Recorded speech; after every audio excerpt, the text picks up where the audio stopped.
seeking a dynamic, self-starting, detail-oriented team player with a passion for excellence and 5 to 7 years of experience to join our fast-paced, innovative, award-winning company.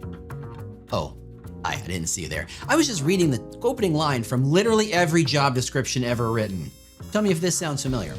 You've got an amazing company. You've got great culture. You've got interesting problems to solve. You're surrounded by smart, wonderful, caring, supportive people. You've got smart management. You've got good compensation and better benefits and perks, but somehow nobody seems to know it.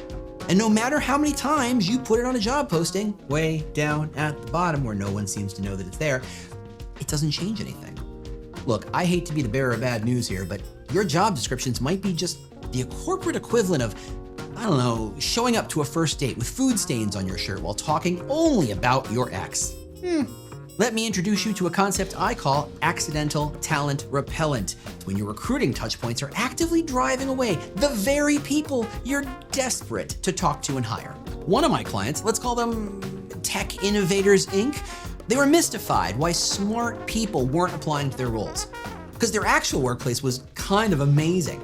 Great projects, amazing mission, fantastic benefits, collaborative culture, technical mentoring out the wazoo. Fantastic place for almost anybody to want to work. But their job descriptions and job postings read like they were written by a committee of bored bureaucrats who believed the secret to attracting talent was to use the word leverage 17 times in a single paragraph. To me, what's interesting is that the analysis revealed what every candidate already could tell you. Right? They could tell you that that company doesn't look very interesting. They're not saying anything different. They're not standing out at all. In a very crowded talent field, there was no particular reason to choose them over hundreds or thousands of other companies. But when they actually got rid of that blind spot, the company could rewrite their job postings and create more interest from the people they wanted to talk to. But here's the kicker. They never would have identified the problem by themselves. They were simply too close to it. That blind spot is called a blind spot for a reason. They needed an objective, a data-driven analysis to show them how candidates were actually experiencing their employer brand.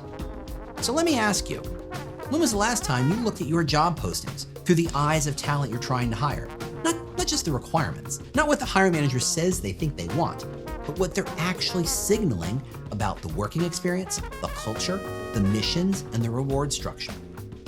Because if the answer is never or not recently, you might be sabotaging your own recruiting efforts without even realizing it. Just something to think about while you're trying to explain to your CEO why those critical roles are still open.